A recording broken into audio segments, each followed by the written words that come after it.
told me I had 2 minutes, but I think Kendall authorized a half hour, so we buckle in. I'm honored to be here with all of you tonight. Congratulations to all of the recipients. I do not feel worthy of this.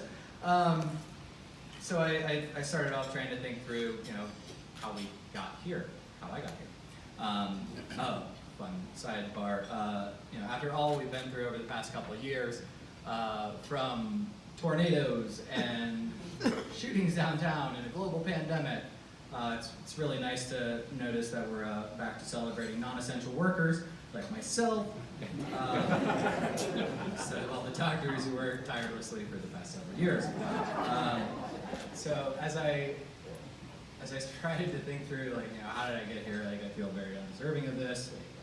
Brian, Jonah, and you guys have done amazing, wonderful things in your lives, and I'm not there yet. So what I did is I started kind of back to my roots, right? And so growing up, my parents who are here tonight,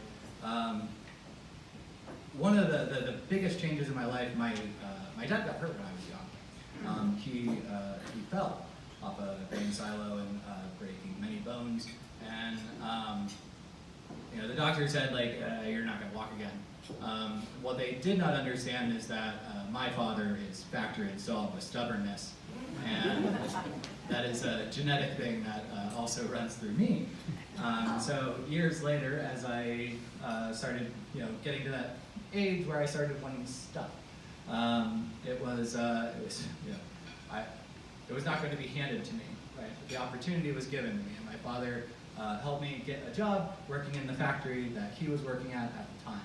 And ironically, we made awards like this. Years later, I moved into the restaurant industry, and I started playing in a lot of wildly unsuccessful punk rock bands. I went to Wright State Lake campus at 18 because people asked me, why did you go to school? And I said, well, it's to make my mom happy. After a couple of years, I know this was not in the submission, but I was a college dropout. And I dropped out around age 20, and I started in the restaurant thing, and I thought, I don't need a degree to be in a punk rock band. And about age 24, 25, I recognized the fact that working in a restaurant for the next 50 years was not a great idea, and this punk rock thing was probably not going to work out. And so I called my high school best friend, Paul Nieberding, and I said, Paul, I know you're at Wright State. I need a couch to sleep on so I can go back to school. And at that time, Paul and a lot of friends from high school had graduated and gone on. Paul was sticking around to get his MBA, which I felt like such a loser because I had wasted all of this time, right? But that's not who Paul Nieberding is. And so Paul welcomed me with open arms and got me a room and helped me acclimate back into school, and also got me a job working at the company that he is currently helping manage. I quickly realized that selling environmental monitoring products to the EPA was not the path for me. And so I did what any good student does, and I went to Chuck Goulis. I know I saw Chuck. I don't know where he's sitting. There he is. And I did what any good student does, and I went to Chuck, and I went into his office, and I was like, I don't know what to do. I'm $40,000 in debt. The idea of selling environmental monitoring products to the EPA for the next 40 years of my life is not in the cards. So give me a plan B, or I'm going to go to the roof and jump off. And Chuck said, you're kind of crazy. I think you might be a creative. And he instructed me to go to the library and find this book, and it was Olga V on advertising, and I read it cover to cover that night. I quit the job within a day or so afterwards, and I absolutely fell in love with marketing. And in that journey, I went into print, and I went into TV, and I went into, I started going through a lot of different marketing agencies. And this tirade, right, to show that that journey started, and the reason why my company has been successful is absolutely because of the people I've surrounded myself with. It is absolutely because of the mentors that I've gotten through Wright State, because Chuck knew which book I had to go read, right? And I think one of the most important things is Wright State University is an incredibly important asset to this community. Right? I did not do a tour before I came here. I knew this is where I was supposed to go.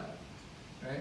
Rich kids go to UD in Miami, and if you're working class, you come here for a very specific reason. Wright State University is #2 in the nation for social mobility. It's a big fancy phrase, which basically is equivalent to my journey, which is saying, look, if you are lower or middle class and you desire something more, this is where you go. #2 in the nation, right? An incredibly important asset to our community. I was just lucky that it was, an hour from Mercer County. So to get concrete, it's because of you, because of so many of you. There are friends and mentors and amazing people within our community, and they make these things possible for each of us. So I want to thank all the mentors who are here and the folks who could not show up tonight. I'd like to thank my wonderful parents, because I assure you it was not easy watching me fail over and over and over again, and they never stopped loving me, or so they say.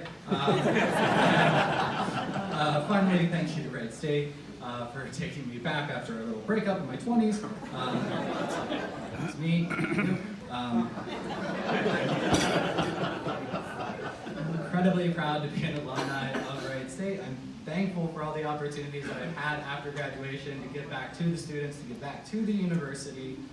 I don't look at my story as a very unique story, right? Like, there are many people who just need help, and if there's anything I could do, it would be to encourage all of you to go out, find people to mentor, and help show them that there is another way, there is another path. Mine just happened to be through Wright State.